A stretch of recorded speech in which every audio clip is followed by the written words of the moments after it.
حضرت امام حسین فرماندے سن جان دو میں کون ہاں؟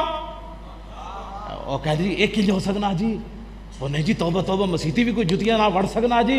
میں کہا اگے حسین کھڑے سن، ہاں اگے حسین کھڑے سن تے ساری دنیا بھی جان دیے حسینن، تے جدو اقتدار دا نشہ ہوئے نا تے او تے حسین بھی نہیں پہچانن دیندا۔ ہاں اے مت کوئی سوچے جی وہ کنج ہو سکنا جی انہاں کلمہ نہیں پڑھیا، تو ہم یہ پتہ نہیں اقتدار دا نشہ ہی تے ہے جڑا ممتاز نو پھندے تک لے گیا۔ یہ پریشانی نہ کی تے کلمہ انہاں بھی پڑھیا، میں کہا کلمہ انہاں بھی پڑھیا سی جڑا حسین دے مقابلے چاہے کھڑے سن، انہاں کلمہ نہیں سی پڑھیا۔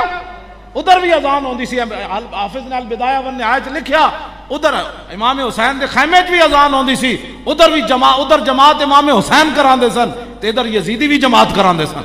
ہے کوئی نہیں ہوتا جی وہ بھی نماز پڑھدا وہ بھی نماز پڑھدا۔ میں آکھا امام حسین دے مقابلے چ نماز پڑھی جا رہی سی تے حسین دے مقابلے چ گواہی دیتی جا رہی سی اشہد ان محمد رسول اللہ، ادھر نہیں پڑھا جا رہا۔ لیکن پھر انہوں نے کی منیا جائے نواسے دے مقابلے چ آ گئے، انہیں پھر کی اشہد ان محمد رسول اللہ پڑھیا۔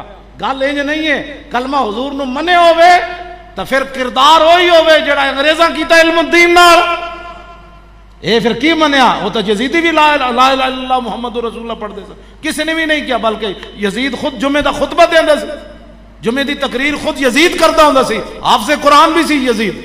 ایک گل نہ جی انہیں بھی کلمہ پڑھیا، میں کہا کلمہ پڑھنا گل نہیں بڑھتی، انہیں جانا انہیں مانا۔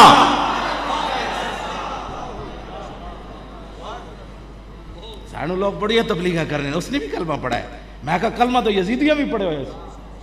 ہاں جی اس واسطے سانو کدی بھی پریشانی نہیں ہوئی، جڑا سامنے حسین نو ویکھ کے نہ پہچان سکیا اور صدیاں بعد اللہ دے گھر نو کی پہچانے انہیں۔